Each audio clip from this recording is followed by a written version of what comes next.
Welcome back to the AT&T Cotton Bowl. Now let's join public address announcer Jody Dean. We'll kick off.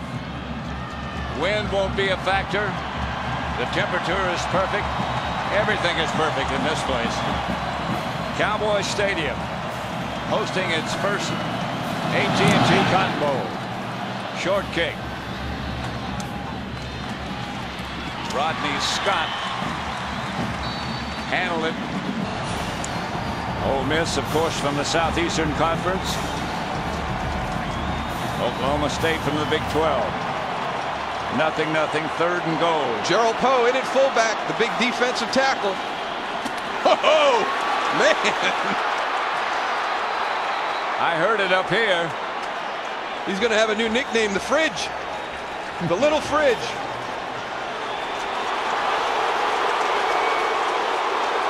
Wow, that was a big hit. And close. Now, a lot of times you put a big defensive lineman in the backfield, you think you're just going to use him as a blocker. They hand it off. Donald Booker, great job going up and take. Oh, he's got a good stance, Pat. Look at him. Yep.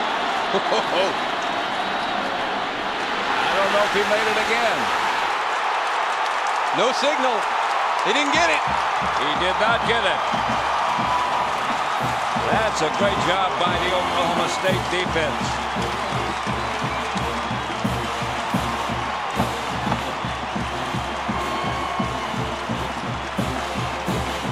That is awesome defense. I mean, he's in a great stance. He's like a sprinter. Here he comes, 330 pounds. Patrick Levine again gets through, gets his feet. There he is, Donald Booker fighting him. Toe-to-toe, head-to-head. Watch this. 44 up over the top. Look at him work, pushing back, not letting Gerald Poe get that football across the plane. Donald Booker, what a great effort on back-to-back plays.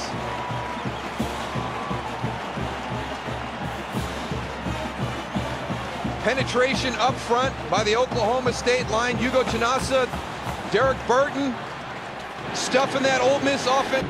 1st and 10, the Rebels. Kevin Snead under center. Back to throw.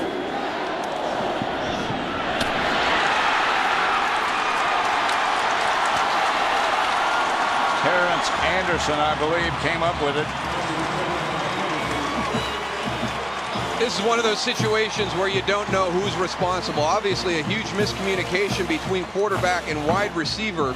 Jevin Snead is throwing the back shoulder fade, and Shea Hodge is running the go. And Terrence Anderson ends up making the catch. I thought it was interesting, Darryl, the other day when they were talking to us about that. It's up to the receiver to make the adjustment and the quarterback to know what adjustment he's going to make. Exactly. That was one of the reasons they struggled.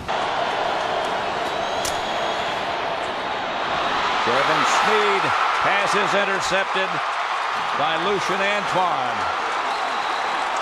And Oklahoma State takes over. Snead is down and hurt.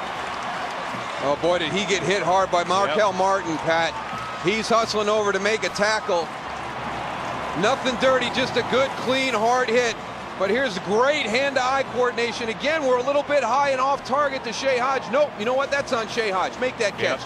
Jevin Snead put that for you. You let it go through your hands. Now Lucian Antoine has the ball. Watch Jevin Snead. Whoa. He's hustling, and it's a peel back by Markel Martin. Watch this. Head across the chest. It wasn't cheap. It will remain 1st down, OSU. They flagged him. Helmet to helmet, baby. Jevin Snead is a big guy, 6'3", 220. But I don't care how big you are if you get depleted like that. Move the chains and stop the clock for a second or two. Now it reruns. Here's Snead.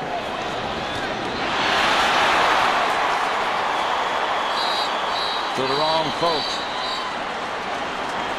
Andre Sexton comes up with the interception. The first one wasn't Snead's fault. Maybe this one was. Yeah, here's Dexter McCluster on the other side of the field again, matched up with a linebacker. Now they're going to play him pretty well.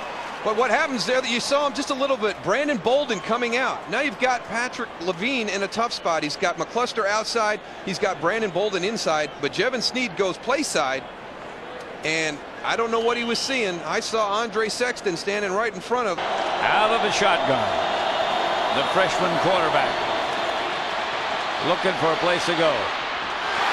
Pass is picked off, intercepted by Sexton, and Sexton all the way down to the 10-yard line.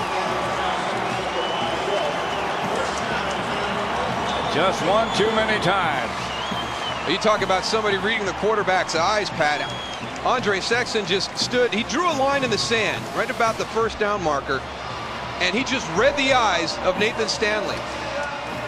Watching him, watching him, watching him. Ineligible downfield. That penalty is declined. First down. They had an ineligible man downfield, did Ole Miss, but that penalty obviously has to be declined. The eyes of a freshman. Yeah, exactly. Exactly. The eyes of a freshman who didn't see one of the best players on this Oklahoma State defensive unit right in front of him. 51 games he's started. 51 games in his career at Oklahoma State. That is impressive. Go along with Keith Toston, DeMarcus Connor. You open this formation up a little bit. Here it is with the Wildcat, or the spread formation.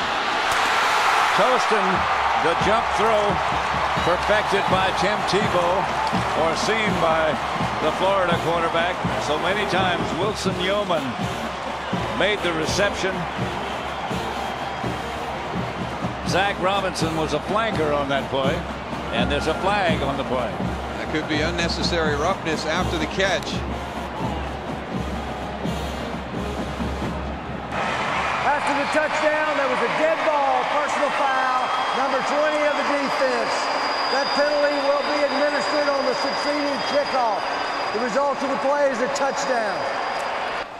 The touchdown stands, the extra point to tie it.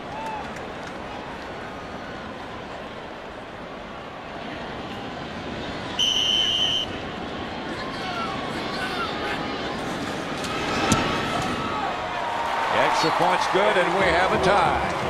OSU 7, Ole Miss 7.